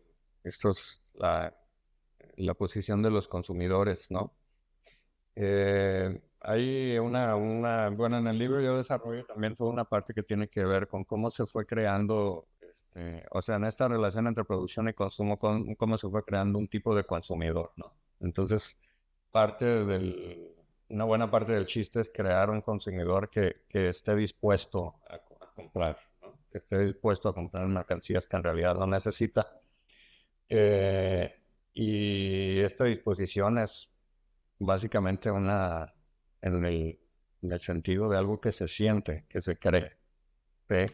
Es una manera de ser en la sociedad que es la de ser consumidor. Entonces hay un momento en que se crea este consumidor que es el que hoy nos parece el consumidor común, pues hace décadas no lo era, es una producción del siglo XX prácticamente. Y este consumidor pues tiene esa disposición a comprar mercancías que en realidad no necesita, pero que claro, que ahora, a diferencia de hace un siglo, digamos, ahora están ahí, están presentes en el lugar, en muchos lugares, ¿no? En el lugar del mercado, pues. Y bueno, muy interesante lo que dije sobre estas personas que hacen colchones con los saldos de las vacas y todo esto tiene que ver con lo que contaban al último sobre Chiapas. En el libro dedico todo un capítulo a la ropa usada. Tengo, de hecho, algunas publicaciones sobre este tema, porque es en sí mismo un tema. Es una cadena comercial muy compleja que abarca, como lo dije en la presentación, o sea, abarca a todo el mundo. Estados Unidos es el principal exportador de ropa usada en el mundo. El principal destino de la ropa usada, incluso desde los puertos del sur de Texas, pues es África, son los países de África. Y luego como exportadores a Estados Unidos le siguen Inglaterra, Alemania, Canadá, y igual el principal destino es África. Entonces la cadena de suministro de ropa de paca que llega a Estados Unidos, a México, ¿verdad? Pues no es más que una más, incluso es menor comparada con la que llevan las ropas usadas hasta países de África, ¿no? Entonces, bueno, esta cadena nos lleva hasta lo más reducido que es, por ejemplo, este ejemplo que dan de los colchones o esta venta en estos locales en San Cristóbal de vacas ya rasuradas. Pero incluso más aún, yo estuve siguiendo y tuve la oportunidad para esta investigación de ir a muchos almacenes en Estados Unidos, en la frontera de Texas, pero también fui a almacenes en Francia, en España. Y en España vi, por ejemplo, a dos africanos preparando costales de zapatos, pegándoles con hilito de pegamento los zapatos. Uno veía la cantidad de pegamento y sabía que no iban a aguantar muchos pasos esos zapatos antes de despegarse, pero se venden en África. Existen trabajos que muestran cómo en África llegan incluso zapatos, no llega el par, llega un zapato que utiliza la gente que solamente tiene una pierna, un pie, y que compran este tipo de artículos. Y en Houston también seguí la cadena hasta llegar a la fabricación de trapos, o sea, la ropa que ya no puede ser vendida, la ropa blanca de algodón, por ejemplo, es comprada por otro intermediario, a precios cada vez más baratos. Los precios se van reduciendo, las calidades se van reduciendo cada vez más, hasta llegar a prendas blancas de algodón que son cortadas ahí ya por trabajadoras centroamericanas, obviamente trabajando ilegalmente. Le cortan todo lo que es los botones, cualquier estampado, las costuras, todo eso. Y lo que resulta son pedazos de tela que son convertidos en estopa, en trapos que son utilizados principalmente en los puertos de Texas para limpiar la grasa de todas las máquinas, las grúas, los barcos, todo eso. En cantidades que ya son ínfimas, o sea, en términos de dólares, ¿no? No tengo en mente ahorita el precio, pero ya una libra de estos trapos cuesta nada, básicamente, ¿no? Entonces, bueno, estas cadenas son impresionantes y van hasta esos últimos rincones del planeta y últimos rincones de la sociedad, básicamente, ¿no? Entonces, bueno, el ejemplo de los colchones es muy bueno. Y bueno, tiene también esto que fue mencionado por varios y que tiene que ver de hecho con la investigación que ahora estoy haciendo, pues justamente porque el mercado nos llenó de mercancías y justamente porque el hecho de comprar mercancías nuevas ha devenido algo tan banal, tan accesible. En algún lado digo, hoy la mayoría de los habitantes de este planeta en algún momento de su vida viven la experiencia de adquirir una mercancía nueva, ¿sí? Porque hay muchas mercancías y porque son tan baratas que incluso la gente que es pobre en algún momento puede comprar algo nuevo, incluido a veces hasta una prenda de vestir nueva en alguna vez de tu vida si vives en un país de los más pobres de África, por ejemplo. Pero por lo mismo, la misma dinámica ha creado otra posibilidad de consumo, que es el consumo de mercancías revaloradas, mercancías reutilizadas y revaloradas, rescatadas. Son términos que se utilizan, de hecho. Los que venden la ropa vintage, por ejemplo, utilizan estos términos. Eso es lo que da valor a estas mercancías. Son revaloradas, rescatadas, reamadas, lo usan en inglés también. Y aunque muchos de los consumidores de estas mercancías reutilizadas utilizan discursos ecologistas, por ejemplo, no terminan por romper ese círculo del consumo y no terminan por reivindicar a través del consumo una postura, una ideología, una manera de vivir. Entonces, siguen siendo lo que son en cuanto que son consumidores, de la misma manera que lo es un consumidor de baratijas en un centro comercial. Pero bueno, este tipo de mercancías y esta nueva economía relativamente nueva, pues es un resultado de lo mismo, ¿no? de llenarnos de mercancías y de llenarnos de mercancías cada vez más baratas.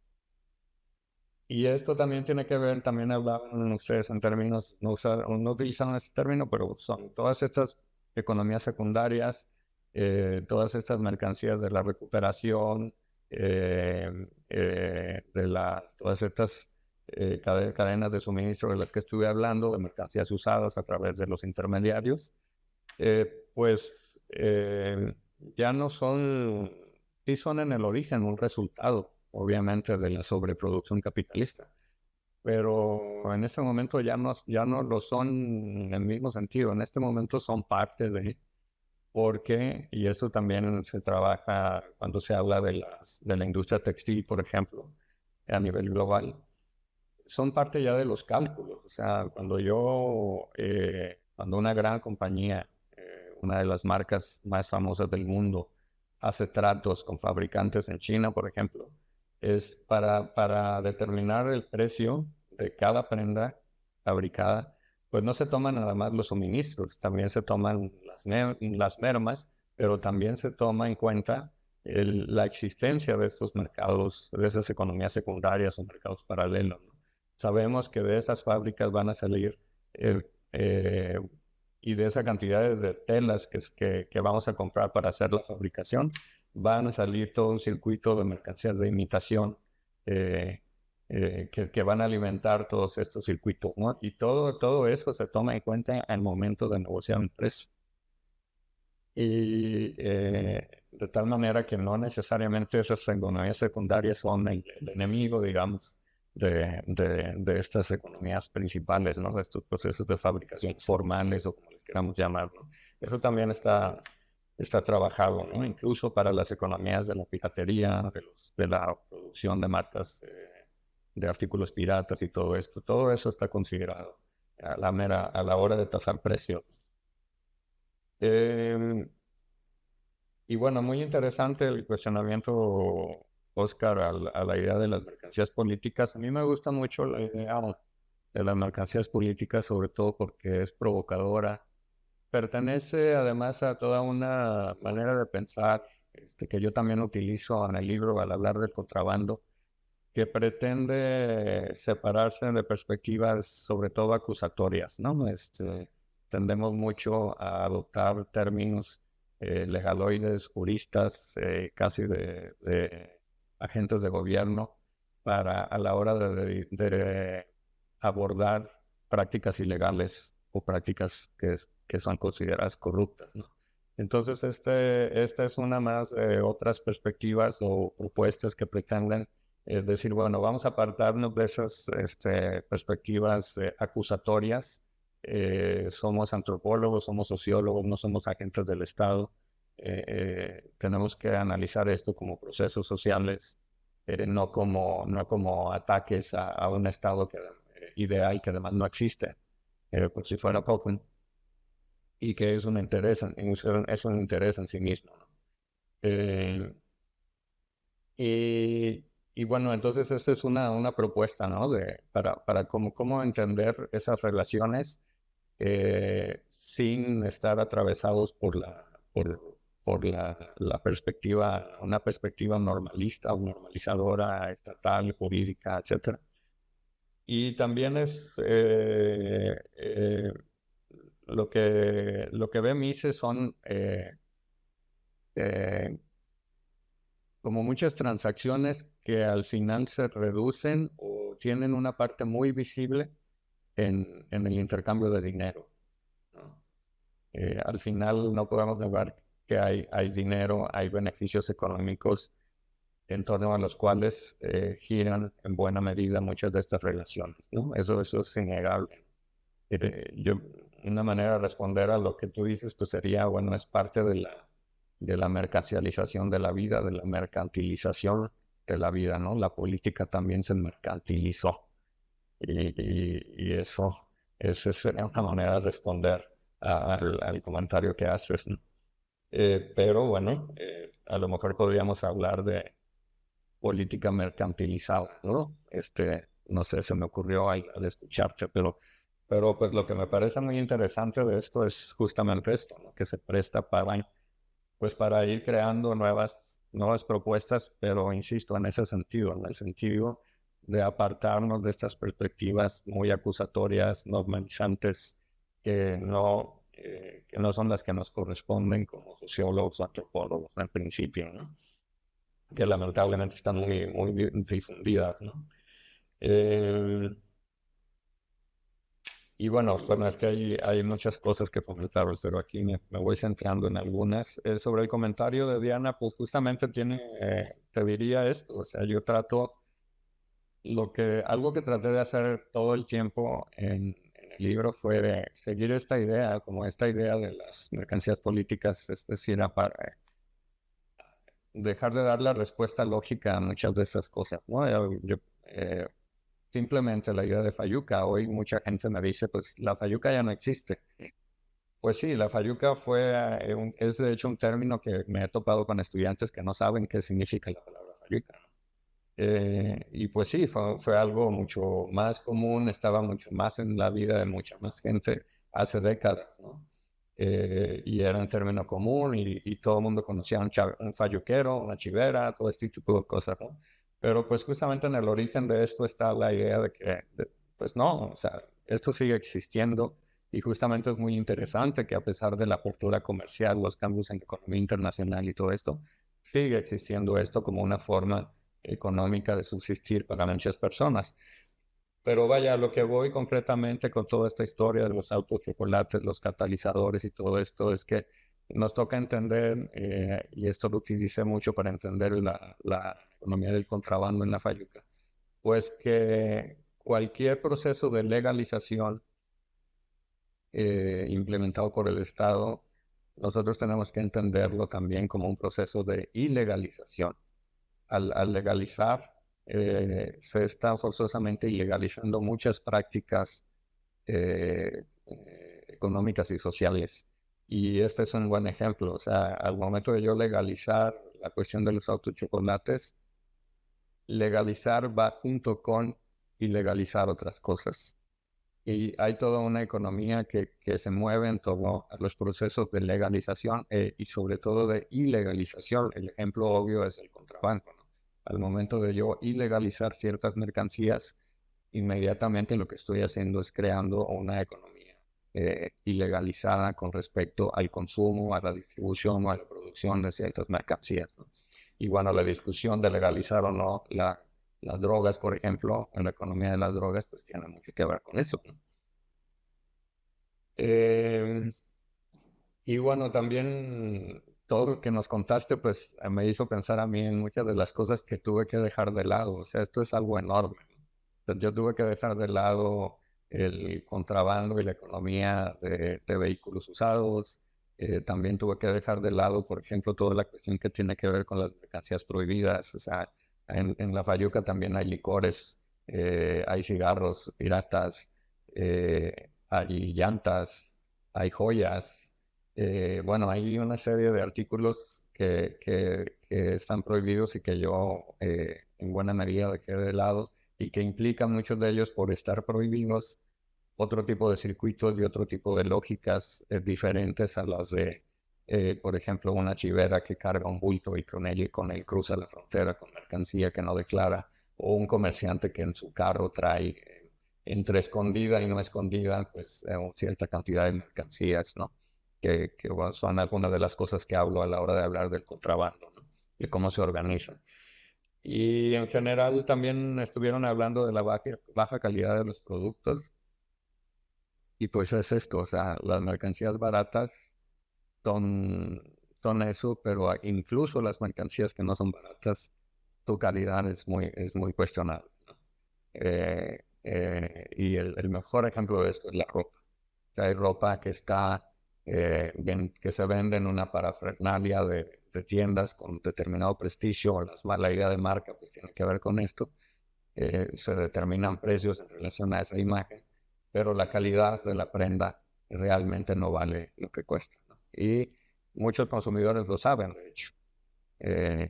Y eso es un muy buen ejemplo de la baja calidad de esto. En Francia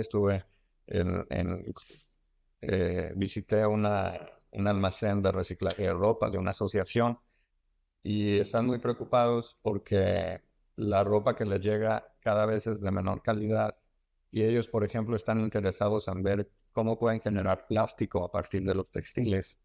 Pero si los textiles que son producidos son cada vez más sintéticos y de peor calidad, la posibilidad de generar, en este caso, plásticos se reduce enormemente. Entonces, lo uno lleva a lo otro, ¿no? Y claro, ¿qué es lo que terminan haciendo? Terminan quemando más textiles. Con algunos de ellos pueden generar gases que sirvan a la industria, pero hay otros textiles cuyo gas, incluso su gas, no puede ser reutilizado. Es dramático. Pero bueno, a ese nivel están las cosas, ¿no? Y la diferencia entre extorsión y corrupción se entiende más fácilmente, a lo mejor no lo dije así, simplemente la corrupción la comete un agente del Estado. La extorsión no la comete en principio un agente del Estado. Un agente del Estado te vende como suyo un servicio o un bien que en principio es del Estado. La protección, el encargado de protegerme, el encargado de mi seguridad es el Estado. Pero cuando tu seguridad, cuando yo soy un agente del Estado y condiciono esa seguridad a que tú me des algo a cambio, te la estoy vendiendo de manera privada. Entonces le estoy quitando al Estado un recurso, un bien, un servicio que es de él y lo estoy usando como si fuera yo, agente del Estado, el que lo proporciona. Eso es corrupción, porque se lo estoy quitando al Estado. Y entonces lo otro no, lo otro es extorsión. Lo otro es cuando yo no soy agente del Estado, pero me apropio la posibilidad de darte o no ese beneficio. Pero yo no soy un agente del Estado. Y el chiste de esto último es que al yo iniciar esta dinámica, lo que adquiero es la posibilidad luego de crear una red que se va a encargar de garantizarte, por ejemplo, tu libertad. Una red paralela al Estado, aparte del Estado. Pero muchas veces esta red no está, en principio esa parte del Estado porque ese bien que el Estado te da, yo te lo voy a dar. Pero la posibilidad de que yo sea eficiente en mi servicio, yo te estoy vendiendo un servicio, la posibilidad de que esa venta sea eficiente o ese servicio que te proporciono sea eficiente pasa también porque yo tenga relación con agentes del Estado que me faciliten el yo proporcionar ese servicio. ¿Sí? Entonces no es aparte del Estado, sino que es obviamente que es en diálogo con los agentes del Estado. Y algo principal acá es pensar en el Estado no como un ente que existe quién sabe dónde. Acá pensamos en personas de carne y hueso, que son agentes del Estado y que toman decisiones y que tienen intereses y que tienen una vida y tienen una familia y tienen un sueldo. Y eso es como sociólogo, antropólogo, lo que nos sirve, sobre todo como antropólogos, pensar al Estado de esa manera. Y dice toda esta literatura, dice, el Estado, o sea, no existen los chicos buenos del Estado y los chicos malos, extorsionadores, las mafias, los carteles, no. O sea, si piensas así, estás pensando en términos ideales que la verdad es que no te sirven a la hora de hacer una etnografía o de entender ciertas relaciones, ciertas comunidades, etc. Acá tienes que pensar en personas de carne y hueso, algunas son agentes del Estado y algunas y otros son agentes privados, digamos, obedecen a intereses de tipo privado. Y bueno, hay muchas otras cosas. Yo fui así como subrayando algunas en las que me podía detener más. Y luego, bueno, la parte de los consumidores y esta idea de lo que yo traté de hacer otra vez fue no detenerme a decir, bueno, la gente compra fayuca porque está barata. Porque más bien lo que hice fue decir, bueno, pero mercancías baratas las hay no nada más en el tianguis, están por todos lados. Entonces, bueno, ¿por qué la gente compra en el tianguis y por qué compra? Alguna pregunta que me sirvió mucho es, bueno, ¿por qué compras ropa usada en el tianguis? Se supone que perdón, no por qué compras. Algo que me pasó fue que entendí o descubrí que muchas de las cosas que se compran se regalan. Y entonces la pregunta es, ¿por qué regalas una prenda usada comprada en el tianguis? O sea, habría gente que se ofendería porque le regalas algo barato y además usado, ¿no? Y entonces, bueno, ¿cuál es la lógica que está detrás de esto? Hay otras razones distintas a la cuestión monetaria, a lo barato, ¿no? Es lo mismo que hice cuando hablé de la economía del bazar. O sea, el punto no está en el dinero que el comerciante obtiene a cambio de la venta de un artículo que tiene en la mano y que intercambia por dinero, ¿verdad? Hay cosas que están en juego ahí, hay muchas otras cosas que están en juego ahí.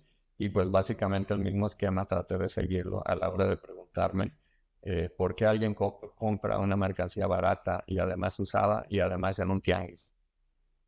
¿Sí?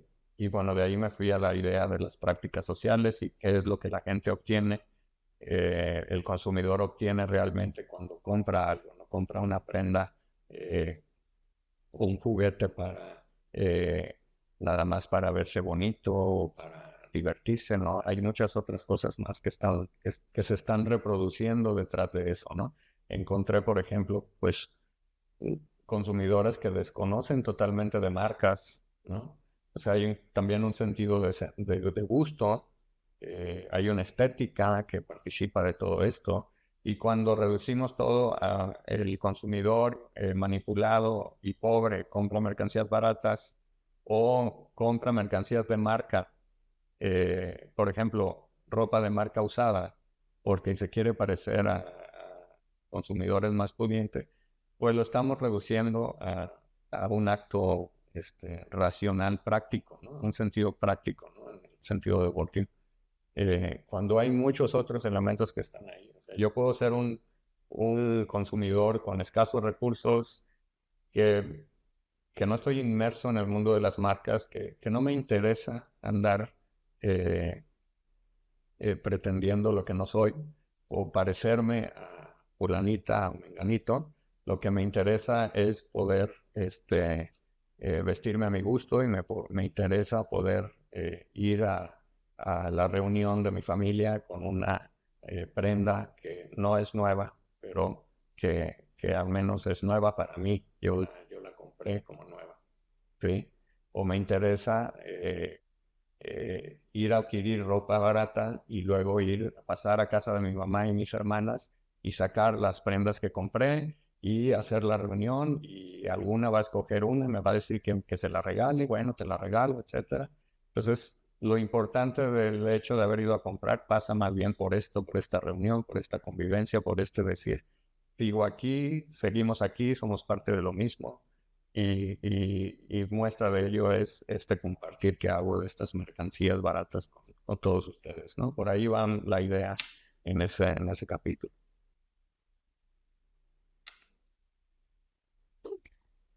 Bueno, pues muchísimas gracias, Efraín, sumamente interesante. Y sí, quedan muchas aristas. Nomás te quiero decir que entre los consumidores no te olvides de los que actúan políticamente correctos, como la suegra de mi hija, que ellos tienen mucho miedo. El marido era director de un hospital en Estados Unidos, viven en Cleveland.